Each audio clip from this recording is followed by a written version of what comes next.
All right, so today we're going to work on lesson 2. Lesson 1, we focused just on what congruent parts, corresponding parts of congruent triangles are and what that means and what it looks like. And now we're going to use those corresponding parts to prove triangles are congruent. So in lesson 1, we were told the triangles were congruent, or we assumed they were congruent. Now we're going to prove it. And there are 5 ways to do it.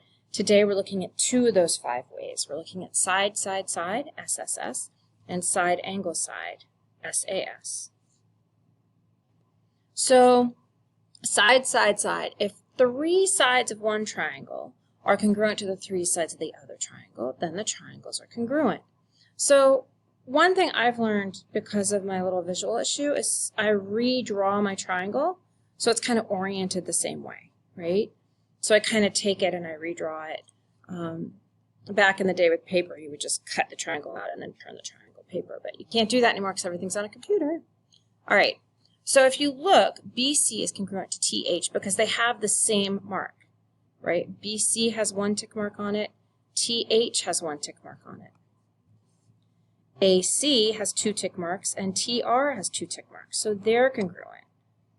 AB has 3, and HR has 3 tick marks. Can we say they're congruent? Yes, because if I travel along my triangle, I have side, side, side marked. So I can say they are congruent because they have 3 sides congruent, the SSS theorem, okay?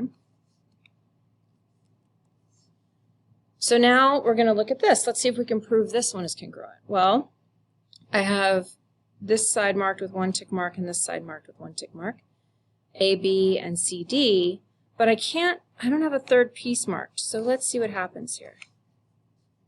So I'm going to redraw my triangles. Right, so I've kind of pulled them apart. And if you see that, I've got this BD is congruent to BD, right?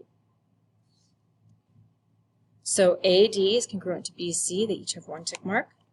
AB is congruent to DC, they have 2 tick marks.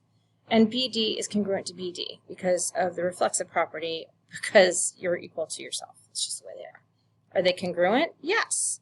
Triangle DAB is congruent to BAC. Remember, if I say DA, that's where 1 tick mark is. BC has 1 tick mark, and I went D to A to B. So I went from 1 tick mark to 2 tick marks. So when I name the corresponding triangle, the letters have to be in the same spots, right? So B to C to D. And we learned that last unit. Okay. So now let's look at side, angle, side. If 2 sides and the included angle of one triangle are congruent to 2 sides and the included angle of another triangle, then the 2 triangles are congruent. Let's talk about what it means to be included. Included angles would be the angle between the 2 sides. It can't just be any angle. It has to be the angle between the 2 marked sides. Does that make sense? You see that on this drawing. So angle N is between the 2 sides that are marked. Okay, it's not hanging out over here. It's got 1 side marked on the bottom and 1 side marked on the top. Okay, so let's name our corresponding parts that have been marked. Oh, well, first redraw your triangles so they're oriented the same way, right? So LN is congruent to ST because both sides have 1 mark on them. Angle N is congruent to angle T because they have the same mark.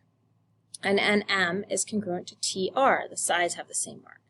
They are congruent because the 2 sides and the angle between the 2 sides are all congruent. And I can do it this way, L to N to M. So I'm going from my 1 tick mark to my angle, 2 tick marks. So I'm going to do the same thing on the bottom. S to R. Oh, whoops, I made a mistake. So take your notes, cross this out. I'm going to know if you did it right because you're going to cross out what I wrote. I'm wrong. You need to fix this. This is not SRT.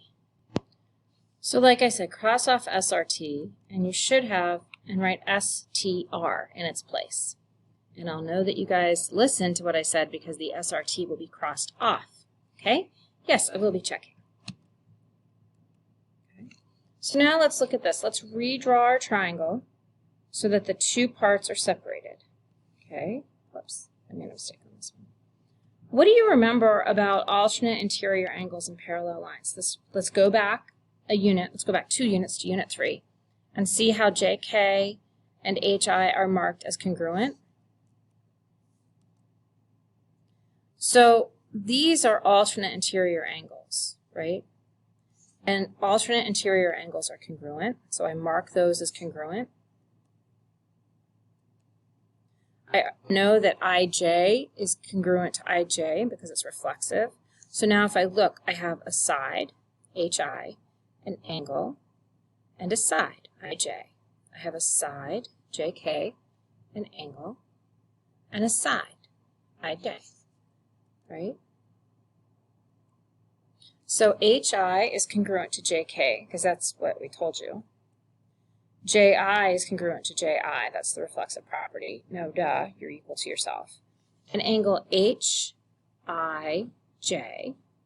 is congruent to angle IJK, okay? So I have a side, an angle, and a side, and it's the angle between the two sides. So yes, it is side angle side. JHI is congruent to IKJ. You want to make sure that your letters or your corresponding letters are in the right spots, right? I and J should be in the same spot because those are your angles. Okay, H and K should be in the same spot because those are the corners. Okay, so now what I want you guys to do, I'm going to do, I'll do these with you, okay? So for the first one, let's name the congruent parts, right? So I'm looking at the number 1. LK is congruent to MN because it has the same marks. LM is congruent to MP, same marks. KM is congruent to NP. Yes, they're congruent because of side, side, side. I have a side, I have another side, and I have a third side, so that's 3 S's. Every congruency theorem needs 3 pieces of information, and those are congruent because of the side, side, side theorem. You just have to make sure your letters are in the right order, okay? For number 2, VW is congruent to WY because they have the same mark. ZW is congruent to WX, they have the same mark. And they're vertical angles in between, right? I've got angle VWZ is congruent to XWY. They're congruent. Those angles are congruent because they're vertical. So now I've got 2 sides and an angle in between them. So yes, they're congruent because of side, side, side, angle, side. The last one is number 3, and let's name the congruent parts. Angle C is congruent to F because they have the same mark. G is congruent to E because they have the same mark. And CDG is congruent to EFD because they are vertical. That's angle, angle, angle. Is that a congruency theorem? No, it is not. It is never going to be a congruency theorem, ever. So you cannot say those triangles are congruent. Even though they have 3 angles that are congruent, you can't say that the triangles are congruent. Okay? And that's it for the notes. So use your practice problems that I gave you the examples for. You can go back and review them if you want. There is a paper practice sheet that you need to do, and then a mastery check. All right, guys. Good luck.